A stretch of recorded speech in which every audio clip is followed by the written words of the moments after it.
A lot of the revelation of this political bias began with the Mueller report, which was tied to trying to figure out how much the Trump campaign conspired with Russia to influence the 2016 election. So Bob Mueller was brought in as special counsel to look into it and determine it.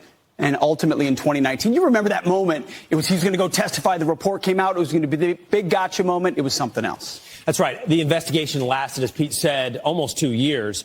It included witnesses over 500 that were interviewed, requests to 13 foreign governments, and orders for communications and records obtained, well over 230 records.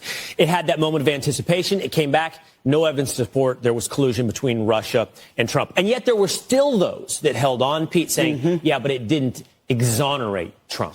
The scope was the scope kept expanding. It was supposed to be very narrow on the campaign, and we kept hearing reports, strategic leaks, as Mueller and the FBI likes to do to their favorite reporters in certain newspapers, saying, oh, we're covering this, or we're discovering this, or we might find this next. Ultimately, it was not a complete exoneration, but it could be characterized as such by the reason I bring that up is because it wasn't over, as you'll learn as we go throughout these walls, as you get to better investigations later down the line. But after Mueller, because it didn't come up with what everybody hoped it came up with, the smoking gun that showed this Russia collusion, then there was a push to look into Crossfire Hurricane. Crossfire Hurricane was the into Donald Trump and collusion. This is the whole thing, as we talked about, the FBI's investigation into this was known as Crossfire Hurricane, and the Durham report subsequently is what looked into, hey, why did you guys investigate Donald Trump in the first place? That's exactly right. So it was launched by Bill Barr in 2019,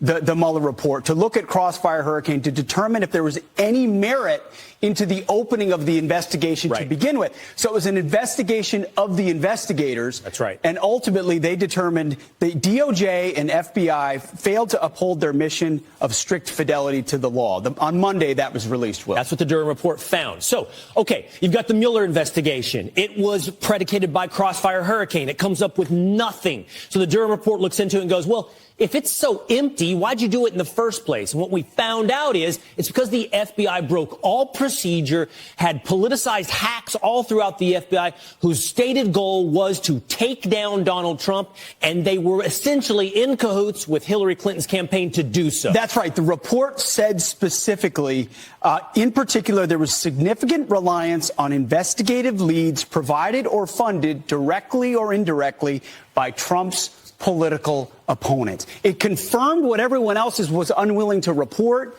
It was salacious dirt, a dossier made up out of whole cloth, used to create an investigation to look into every aspect of the Trump organization and then Trump presidency.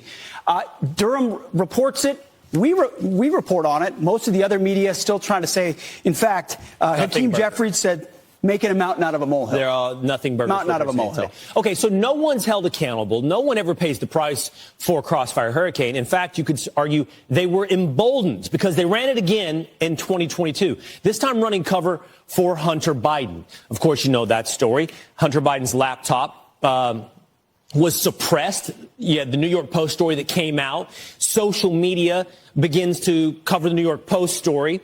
And you have all of this now suppression based upon the government saying, with the backing of intel agencies, it's Russian disinformation. That was the big thing we learned from it, right? So they suppressed the story before the election to benefit Joe Biden. No doubt about it. Said it's not legitimate, 51 intelligence agencies, all of that. Then Elon Musk takes control of Twitter and releases the Twitter files. And we learned a lot about the bias at the top of Twitter. But more importantly, we learned about the influence of the FBI on Twitter and social media outlets. They warned of a hack and leak. Look out. There's going to be a hack and leak, even though they knew the concern was unfounded based on looking at all the evidence. Just like they knew that Hunter Biden's laptop was legit because they'd had it for a year. So the FBI running cover for Hunter and cover for Biden by suppressing the story and then pushing the FBI on Twitter to say, do our bidding. That's right. Unbelievable.